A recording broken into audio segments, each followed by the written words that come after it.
Oportunidades de inversión y también en cuáles son las alternativas ante el conflicto que nos traemos entre manos.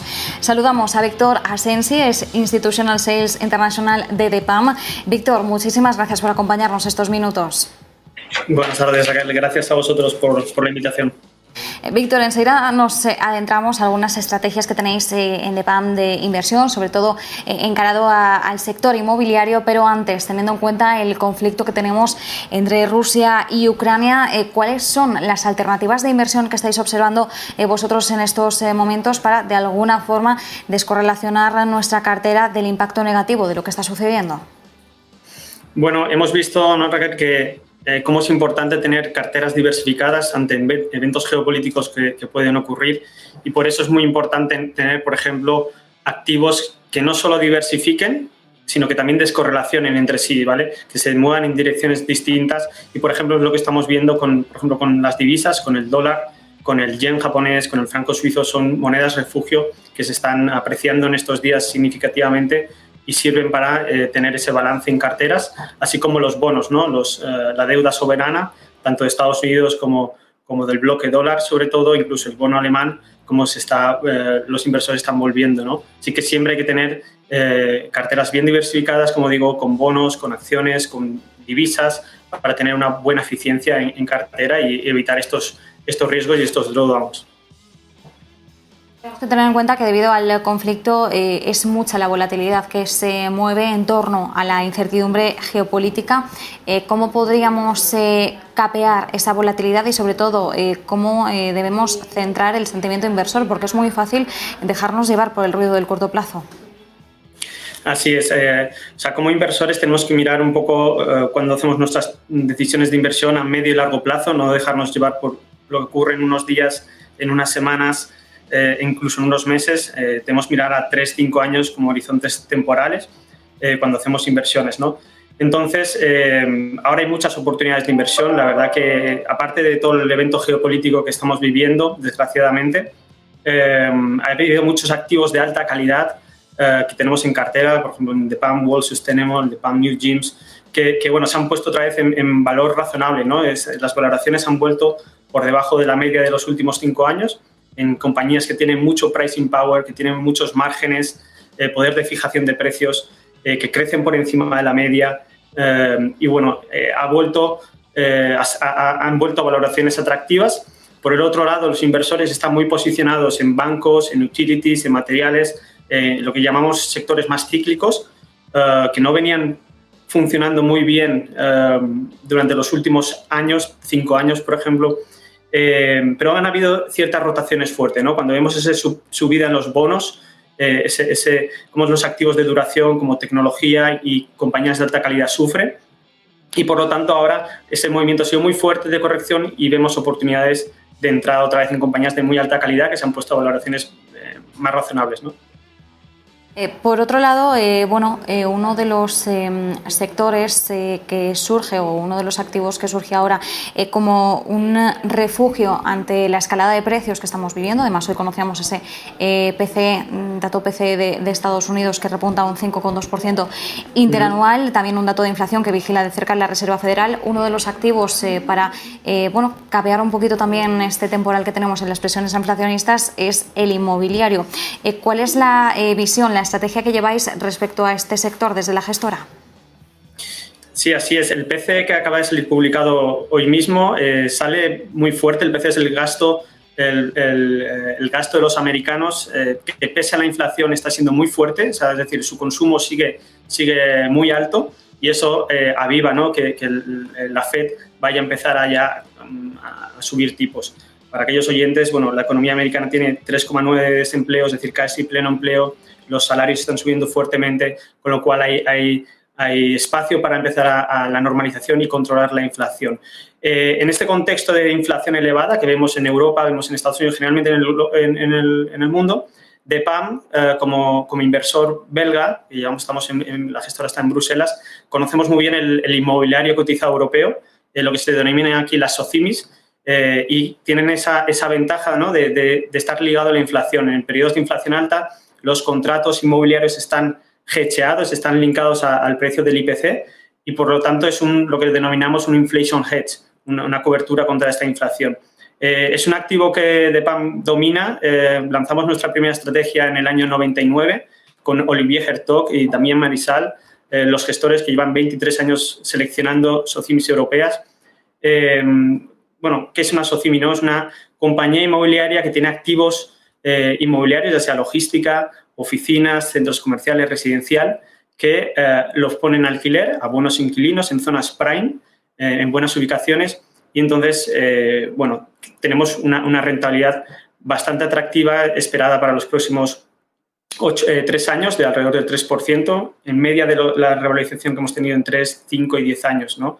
Así que ofrece para los inversores, para aquella gente que quiera diversificar sus carteras, sus portfolios, a renta variable tradicional, a renta fija, como hemos hablado antes, a divisa, también añadir un 5, 10, 15%, según el momento de mercado, a rates europeas a través de los vehículos de DPAM, que lo hacemos con mucha menos volatilidad que los índices y con mejores retornos gracias a ese expertise. Entre las estrategias en este sector inmobiliario tenéis el inmobiliario europeo cotizado, europeo. ¿Cómo enfocáis la estrategia en este sector, en el viejo continente en concreto? Justo, pues como decía antes, ¿no? Lanzamos nuestra primera estrategia en el año 99 de seleccionar SOCIMIs europeas prime de alta calidad. Y también mandatos, ¿no? Los inversores internacionales nos han ido dando muchos mandatos a los gestores en Bruselas, y en el año 2010 lanzamos otro vehículo, quizás más para banca privada, porque se trataba de seleccionar rates pero con menos volatilidad, ¿no? Por eso introducimos un poco de renta fija de los propios rates en cartera, cuando conocemos bien a los management, a las compañías. Eso hace que la volatilidad, en este caso del DPAM Real Estate Europe Dividend, sea inferior en todos los plazos, a 1 año, 3 años, 5, 10 años, siempre sale la volatilidad por debajo del índice FTSE EPRA Europe, que es el índice de referencia. Y, como digo, otra de las claves que hace único a este vehículo, a este fondo de inversión, es que no tiene por qué seguir el benchmark, ¿no? Las compañías en los índices pesan mucho, a veces no nos gustan, no tenemos por qué tenerlas, y en este vehículo, en el Real Estate Dividendo, no tenemos por qué seguir el índice de referencia. Podemos seleccionar compañías más pequeñas, más medianas, más grandes, que no están, bueno, que ahí obtenemos mucho valor, ¿no? Seleccionando estas compañías. Víctor, ¿y qué compañías o de qué estilo de compañías podríamos encontrar dentro de esta estrategia, ¿no? del cotizado europeo? Sí, en cuanto a sesgos, estilos, se habla mucho, ¿no? De growth, value. Es bastante agnóstico, no tienes tanto growth como value, tienes un approach muy barbell. Y tendríamos activos, por ejemplo, como logística, sobre todo en la parte de Francia, alrededor de París, centros logísticos que se aprovechan mucho de la demanda de e-commerce, de last mile. Tienes también logística en Baviera, en Inglaterra. Tienes también, por ejemplo, nada que ver con residencial en Alemania, donde hay muchas compañías muy buenas que crecen a doble dígito, que aprovechamos el residencial en Alemania, que como sabes, el precio metro cuadrado está mucho más barato que Londres o París.